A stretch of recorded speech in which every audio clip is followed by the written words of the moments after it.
কানের দুলের মধ্যে আপনারা কখনো এইভাবে পেঁয়াজ লাগিয়ে দেখেছেন?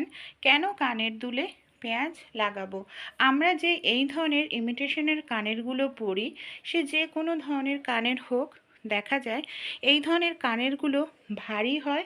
অনেকের কানে ইনফেকশন হয়ে যায় এই ধরনের ইমিটেশনের কানের ব্যবহার করলে। কান পেকে যায়, কানের ছিদ্র দিয়ে পুজ রক্ত বের হতে থাকে।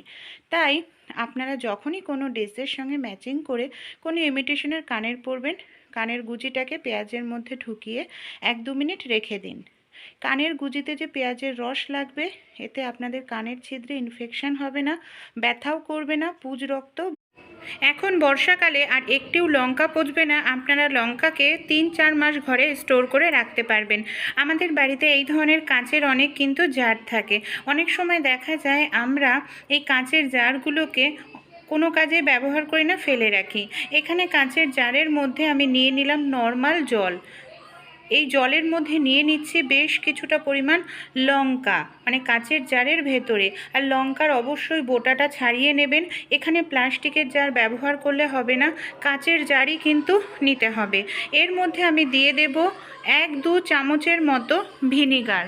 এবার ঢাকনাটা বন্ধ করে আমি ফ্রিজের মধ্যে 3 মাস রেখে দিলেও লঙ্কা পচবে না, টাটকা